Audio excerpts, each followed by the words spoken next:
Hi hello வணக்கம் மக்களே, நான் உங்கள் Prasanna. Welcome to Prasa comfort zone. So இன்றைக்கான சினி அப்டேட்ஸில் என்னென்ன பார்க்க போகிறோன்னு கேட்டிங்கன்னா, ஃபர்ஸ்ட் ஆஃப் ஆல் பார்த்தீங்கன்னா, ஆக்டர் நானி வந்து நடித்து இந்த மாதம் வெளியாகிருந்த படம் தான் வந்து பார்த்திங்கன்னா இட் 3. இந்த மூவி வந்து நல்ல ஓரளவுக்கு வசூலை பெற்றிருந்துச்சுன்னு தான் சொல்லணும். ஸோ இந்த மூவியோட ஓடிடி ரைட்ஸ் வந்து கொடுத்துருந்தாங்க நெட்ஃப்ளிக்ஸு தான். ஸோ நெட்ஃப்ளிக்ஸில் எப்போ ரிலீஸ் ஆகுது ஓடிடியில் அப்படின்னு பார்த்தீங்கன்னா 29ஆம் தேதி இந்த மந்த் வந்து ரிலீஸ் ஆகுது. ஸோ அது வந்து அஃபிஷியலாக கன்ஃபார்ம் பண்ணிட்டாங்க. ஸோ அதே மாதிரி அதே டேயில் May 1 வந்து நம்ம ரெட்ரோ மூவியும் கிளாஷ் ஆச்சுன்னு சொல்ல முடியாது. அதே மூவியில் அதே டேட்டில் வந்து ரிலீஸ் ஆச்சு. ஸோ இந்த மூவி வந்து June 5 வந்து ரிலீஸ் ஆக போகுது ஓடிடியில். பட் இன்னும் ஹிந்தி டப்பிங்கை பற்றி எதுவும் பேசவே இல்லை. தமிழ், மலையாளம், தெலுங்கு, கன்னடா மட்டும்தான் சொல்லியிருக்காங்க. ஹிந்தி டப்பிங் பற்றி எதுவும் சொல்லவே இல்லை. நியூஸ் எதுவும் வரல அஃபிஷியலாக.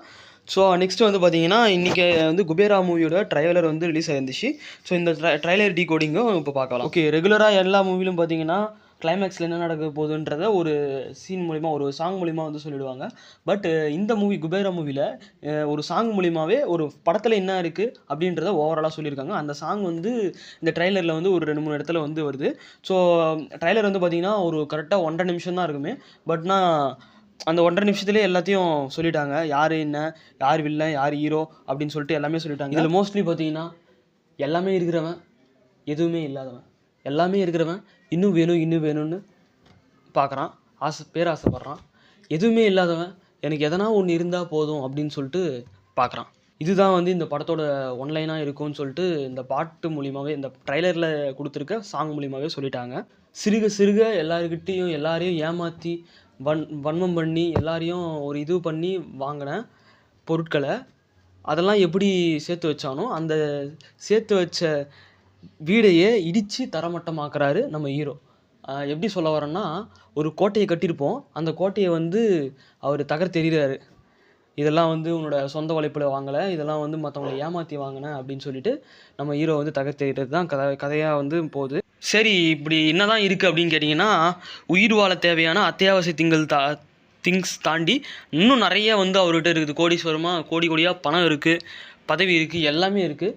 இருந்தாலும் அவருக்கு வந்து ஒரு மேலே ஆசை. அவர் ஒரு பொருள் மேலே ஆசைப்பட்டால் அந்த பொருள் அடைஞ்சே ஆகணுன்ற ஒரு வெறி. அதே மாதிரி அது நிலமாக இருக்கலாம், வீடாக இருக்கலாம், காராக இருக்கலாம், பங்களாவாக இருக்கலாம், எதுவாக இருந்தாலும் சரி, காடாக கூட இருக்கலாம். அதே மாதிரி கனிம வளங்கள், முக்கியமாக நம்ம நாட்டில் இருக்கிற கனிம வளங்களை கொள்ளடிச்சிட்டு போகிறதுல பேராசையாக இருக்கிறான். இது வந்து ஒரு பக்கம். இன்னொருத்தன் உடுத்த உடை இல்லாத, இருக்க இடம் இல்லாமல், எதுவுமே இல்லாமல் இருக்கான் ஒருத்தன். அவன் குறைஞ்சபட்ச ஆசையாக வாழ்வாதாரத்துக்கு, அவன் தைரியம் வாழ்கிறதுக்காக ஒரு வீடு, அவனுக்குன்னு ஒரு இது, அவனுக்குன்னு ஒரு வேலை, அவனுக்குன்னு ஒரு சாப்பாடு அப்படின்னு சொல்லிட்டு இருக்கணும்னு பார்க்குறான். பட் ஆனால் பார்த்தீங்கன்னா அவன் எப்படி வாழ்ந்துட்டுருக்கான்னு பார்த்தீங்கன்னா, காஞ்ச வயிறோட, பிஞ்ச செருப்போட, பழைய சோறு சாப்பிட்டுக்கிட்டு, வயிற்றில் காய போட்டுக்கிட்டு, தெரு ஓரத்தில், வீதி ஓரத்தில் படுத்துக்கிட்டு இருக்கான். ஸோ உயிர் வாழ அத்தியாவசியமான தேவைகளை அவனால் பூர்த்தி செஞ்சுக்க முடியல.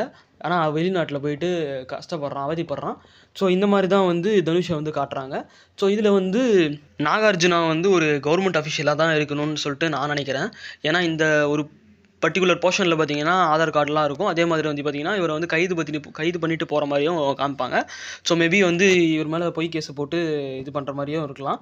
ஸோ அதே மாதிரி வந்து பார்த்திங்கன்னா கடைசி இந்த போர்ஷனில் பார்த்திங்கன்னா நாகார்ஜுனாவும் தனுஷும் வந்து பார்த்திங்கன்னா ஆல்ரெடி தெரிஞ்ச மாதிரியே பேசிக்குவாங்க. ஸோ இவருக்கு கோர்ட்டெலாம் போட்டுவிட்டு நீ வந்து இது ராஜா மாதிரி இருக்கணும் அப்படின்னு சொல்லிட்டு சொல்கிற மாதிரியா என்னன்னு சொல்லிட்டு தெரியல. ஸோ தனுஷ் யார் அப்படின்னு சொல்லிட்டு இதில் வந்து ஒரு கடைசியாக வந்து ஒரு போர்ஷனில் பார்த்திங்கன்னா தனுஷ் அப்பா மாதிரியே இருக்க மாதிரி இருக்குது. பார்த்திங்கன்னா மேபி தனுஷோட அப்பாவாக தான் இருக்கணும் மேபி. ஆனால் அதுவும் தனுஷாக தான் இருக்கிற மாதிரி தெரியுது. ஸோ அப்பாவோட பையன் இப்படி இருக்கான் அப்படின்னு சொல்லிட்டு காமிக்கிற மாதிரி இருக்குது. அதுக்கப்புறமா இதில் ராஷ்மிகா வந்து ஒரு மெயின் ரோல் ப்ளே பண்ணுறாங்க. அது வந்து ஜேர்னலிஸ்ட் ரோலாக இருக்கும்ன்ட்டு சொல்லப்படுது. ஸோ எப்படி இருக்குன்னு சொல்லிட்டு நம்ம பார்க்கலாம். இந்த மூவி வந்து பார்த்திங்கன்னா ஒரு பேன் இண்டியா மூவியை தான் வந்து சொல்லிகிட்ருக்கு. இந்த மூவியில் வந்து டிஎஸ்பி மியூசிக் வந்து பண்ணியிருக்காரு. அந்த டிஎஸ்பி பண்ண மியூசிக்கில் தான் எல்லாமே ஸ்டோரி ஃபுல்லாமே அந்த மியூசிக்லேயே சொல்லிட்டாரு. ஸோ படம் எப்படி இருக்குது அப்படின்னு சொல்லிட்டு நம்ம படம் ரிலீஸ் ஆகி பார்க்கலாம். ஸோ இதுதாங்க இந்த வீடியோ. இந்த வீடியோ முடிக்கிறதுக்கு முன்னாடி, this video is sponsored by பைமோட் இ-ஷாப்பிங் ஆப். மற்ற இ-ஷாப்பிங் ஆப்பை நீங்கள் கம்பேர் பண்ணும்போது இந்த ஆப்பில் ஃப்ரீ டெலிவரி, அப்புறமா இதுவெல்லாம் பண்ணி தராங்க. ஸோ டிஸ்கிரிப்ஷன் லிங்க் இருக்குது, செக் அவுட் பண்ணி பாருங்கள்.